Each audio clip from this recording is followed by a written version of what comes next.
today's video guys, papakita ko naman sa inyo kung paano ko nilalagyan ng ground o yung earthing ground natin. Ayan, sa solar panel. So bali naglalagay ako, sinisiris ko lahat ng solar panel para magkaroon ng continuity bawat panel natin sa bawat isang inverter. So guys, ipapakita ko sa inyo kung paano ko siya ginagawa. So, bali ito yung solar panel natin guys na 550. So, bawat panel natin guys, nilalagyan ko ng grounding. So, ayan, meron ako nilagay dito sa loob. Ito, number 12 na wire. And then, yung pinagsisirisan ko naman, pinag-splicingan ko is number 8 na wire. THN lang din itong gamit ko guys na stranded. So, bawat panel guys, nakasiris yan dito sa number 8 na cable na wire. So, magbabaklas ako ng panel para makita nyo kung saan yung nakakabit. Kasi, itong solar panel natin guys, kapag ito lang yung nilagyan mo, itong sa railings lang, walang continuity ito sa solar panel, yung railings natin. So, hindi ako nakapagdala ng tester kaya hindi ko mapakita. So, ipapakita ko na lang kung saan yung nakalagay yung grounding ng solar panel. Ayan, wait lang. Tatanggal ako ng isa.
Guys.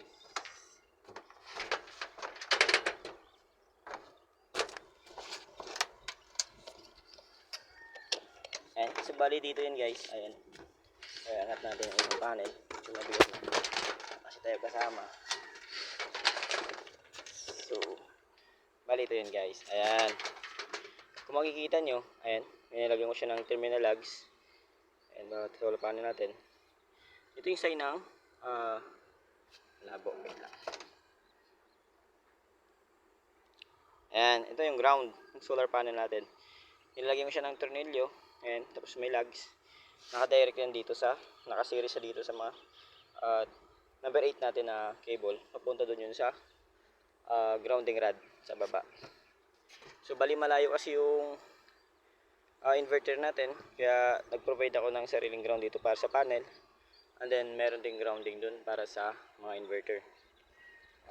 Pinaghiwalay ko sila guys.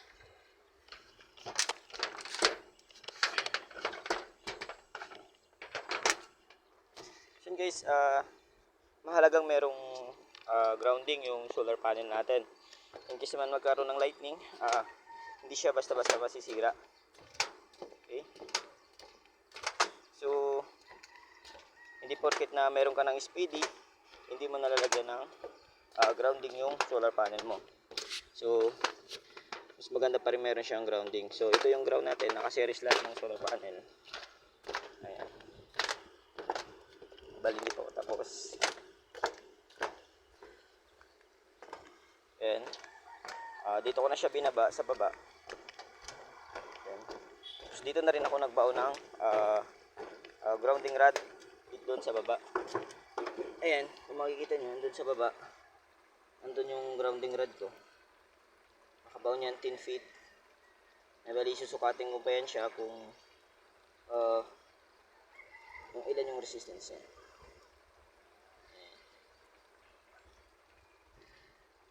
So, bali, hindi ko pa siya na ikakabit.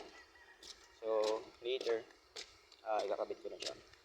So, bali, makita nyo dito, sa dulo ng grounding wire, ayan, nakaseries dito. Ikinabit ko rin siya dito sa isa sa mga railings natin, dito sa end clamp. para magkaroon din ng continuity yung railings natin. Okay? So balito yun guys, 18 pieces na 550 watts.